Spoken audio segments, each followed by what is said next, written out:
What's going on, everybody? So today we're in a buddy of mine, his R35 GTR. Take two. Yeah, this is the second time shooting this. The first one had some technical difficulties with the audio.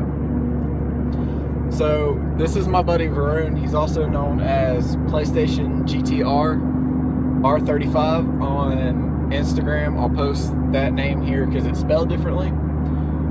Starting off, I just want to thank you for letting me drive your car again and just talking to me about it. I think you made up the audio thing just so you could drive it again. It might be true. It might work. And I don't know. It sounded like somebody just like rattling, a piece of plastic or something next to the phone. I'm trying to call my car rattling. I mean, it is what it is. This car makes weird noises, though. It does. So, just tell us a little bit about the car, like what you have done to it. Well, I'll give you the rundown on it. It's a 2015 Nissan GTR Premium. It's got full turbo back exhaust. It's got cold air intakes. It's got a 3-inch induction piping kit, 4-inch intercooler kit, Visconti fuel system, flex fuel system. So the car is an E85 car. It was tuned by Cosmic Motorsports in Houston. All the work was done by them as well. Super clean install on everything. The car looks, drives, feels better than stock. Love it. It's my fun car. It's not a race car. It's one of those. It's a beautiful day and I'm going to get in my GTR and go drive around and put a smile on my face. So that's what I use the car for.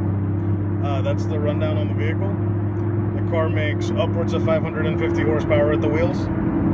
And yeah. So 2015 GTR Premium, better known as PlayStation. Slam on the brakes. No, I'm just kidding. So what made you want a GTR out of all the other cars out there, as like the Audi RA and the M6, the cars that are in that price range? So when I was in the market for this car, I was putting around the idea of getting out of my S2000 and wanted something more fun, wanted something a little bit more practical. My choices were between the C7 Z06, the BMW M6, the Viper at that point, the GTR. I wanted something sporty, something that'll put you back in the seat a little bit. Something just generally fun to drive. My reason for getting a GTR is I'm into Japanese cars. I've been into Japanese cars forever. Grew up in Trinidad, and most of the cars there are Japanese domestic market vehicles, shipped over right-hand drive. The interesting thing with the GTR is it's been a dream car of mine. It's been a dream car of mine since I can remember, even before the whole, Gran Turismo stuff came out and everything else, just because they were a few around and everybody knew how potent they were, even from the days of the R32. So I figured, hey, Nissan worked out a lot of the bugs between the first generation of the R35 and the second, and the 2015 got a little bit more updates when it came down to the ride comfort. It came down to the interior fit and feel. The 2015 car is beautiful. I sat in it. I had a friend of mine that had one. It was a 2013 car, went for a ride in that. And, I literally fell in love with the car and decided to purchase one. And I did. What made you decide on the color? The interior, the exterior? Both, actually. So, you look at GTRs and the majority of them you see are like white or black or red. One, I don't like red cars. I don't do red cars very much. My previous two vehicles were black. My friends kind of expected me to get a black car, so I said, I'm not going to get a black car.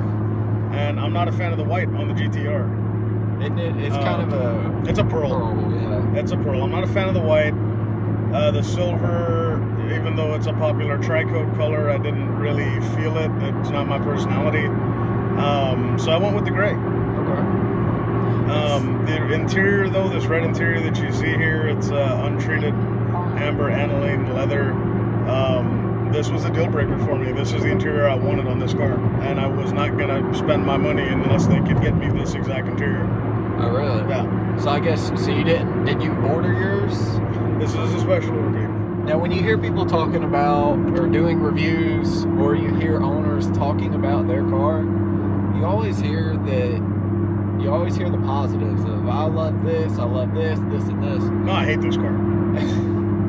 Absolutely hate this car. Really? I'll take it. I don't. Let me start off with the negatives. It's noisy. It likes to... I mean, driving around town, I'm sure you can feel it right now. It's not pleasant.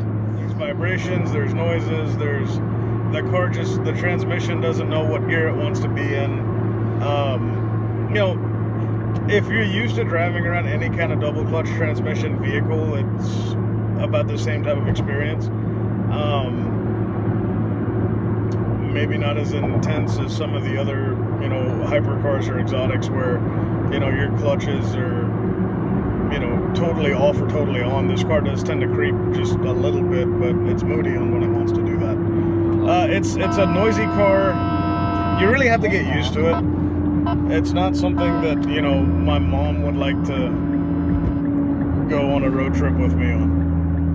It's not something that I would like to sit in for 4 hours at a time.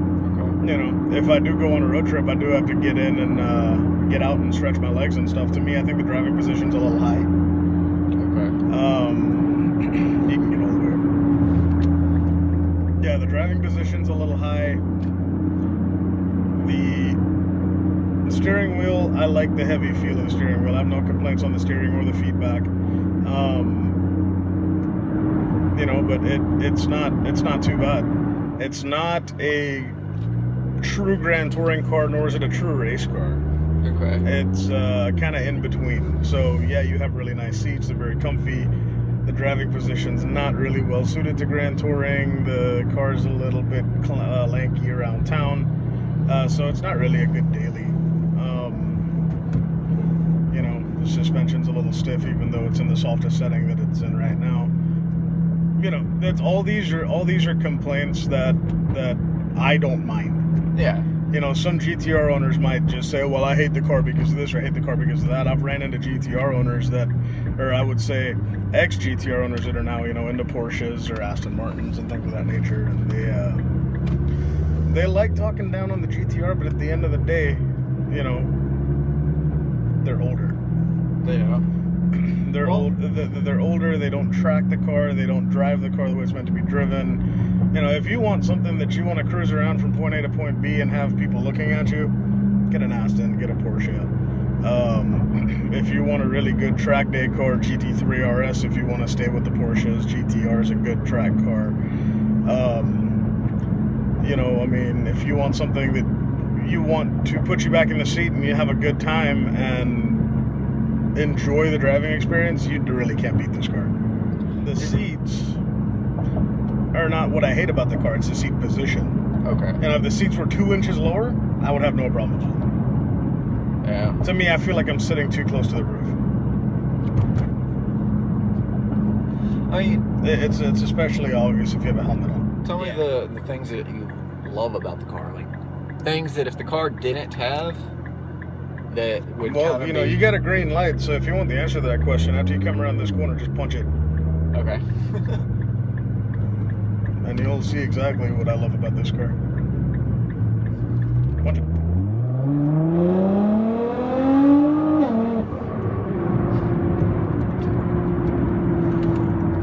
That's a good reason.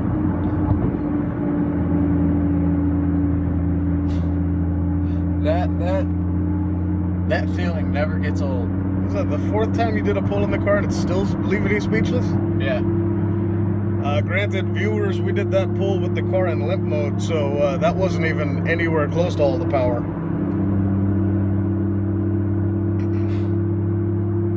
That was definitely fun. It's always fun. And it's a different feeling due to which granted the all-wheel drive system isn't fully all-wheel drive, but it's something with how the car delivers the power that, to me, it's torquey. I mean, yeah, it may not be as torquey as a Mustang or a Corvette or a Camaro. I mean, it's not that instantaneous hit of power. The best way for me to describe the way this car brings the power on is it's like going down a hill of a roller coaster, where it doesn't really deliver the full thrill until you're almost all the way down the hill. Yeah. You know, you start off kind of slow, you know, you feel it coming on, and then once it comes on, like, you don't want to let off of it, and all of a sudden here comes the car up in front of you. Yeah. Making you slam on the brakes. It's addictive power is what it is. If you're familiar with the way dyno curve looks, this car has got almost linear torque band. From the time the turbos spool up, it's 400 and something in that power level there. About 400 and something foot-pounds of torque. You know, that's level, and then the peak horsepower comes in at about 6,200 RPMs. So you're constantly riding up the horsepower curve on a wave of torque. Okay. So, you know, the way the car is tuned, it delivers the power in a way where it's very usable. Like, you know exactly where it's going to come in at, how hard it's going to hit, so you know where you need to be in your rev band coming around the corner to make use of it.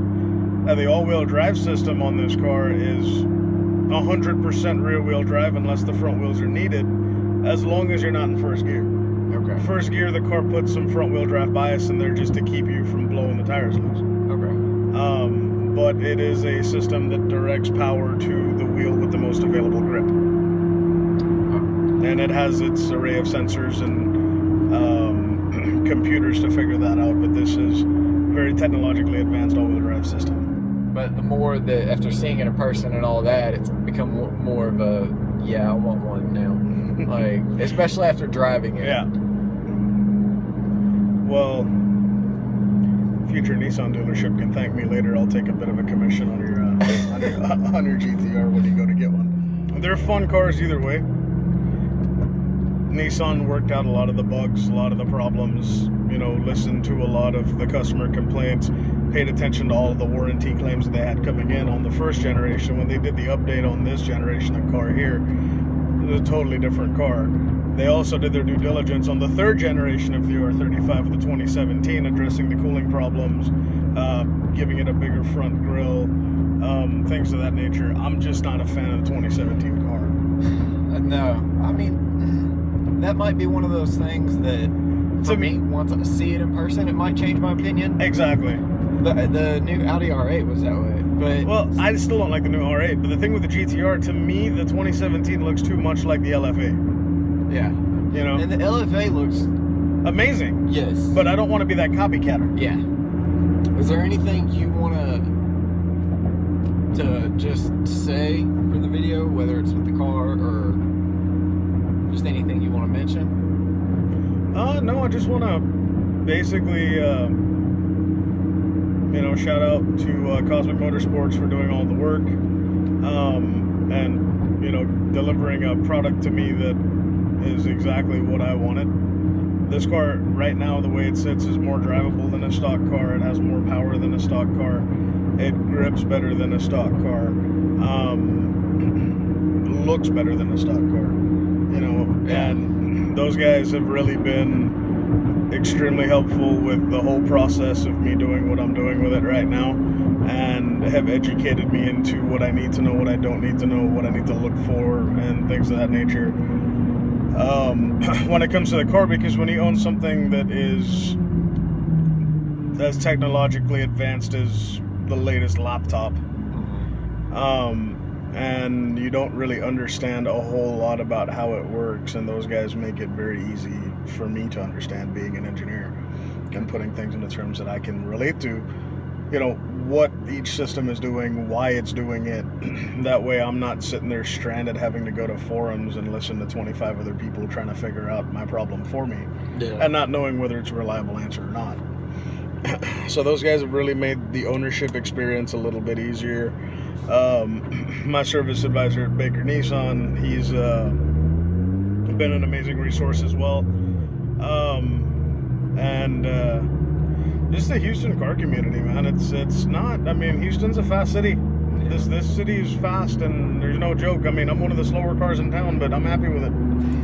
You know, I get walked on by station wagon CTSVs, and hey, it's okay. I still have a GTR. Those guys still walk up to me and go, "Dude, we might have beat you, but we still want your car." You know. Yeah. But you know, for what this is, it's an amazing vehicle, and I guarantee you, if you sit in one, if you go for a ride in one, if you have the opportunity to, please don't turn it down. I agree.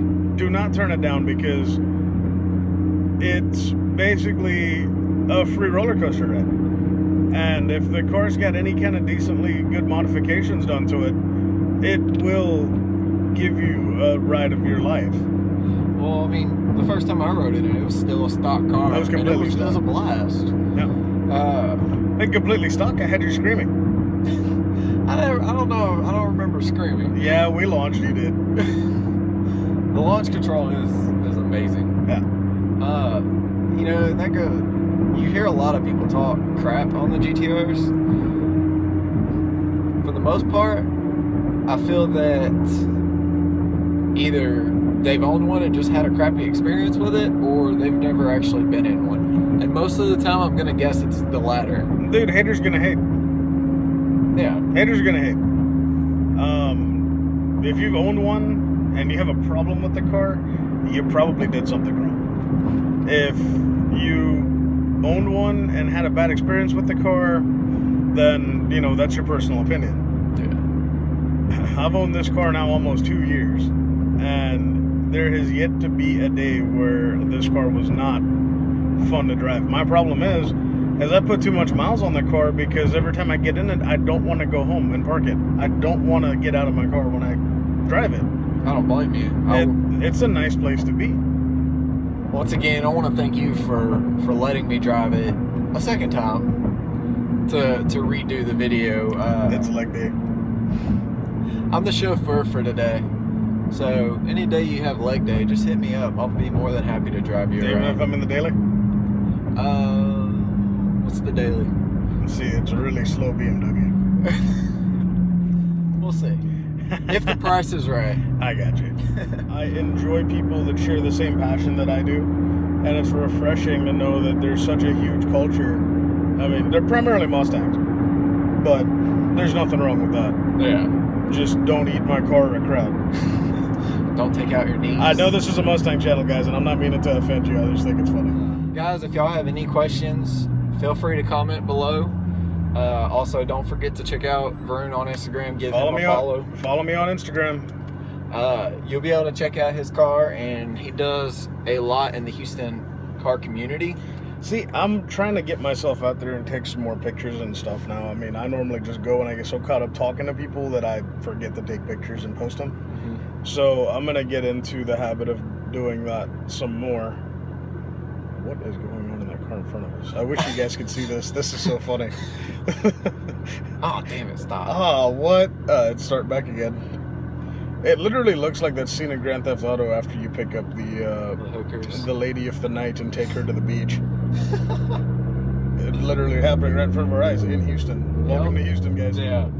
The things that you see in Houston. And a brand new Lincoln. Yeah. Y'all check him out on Instagram. Give him a follow.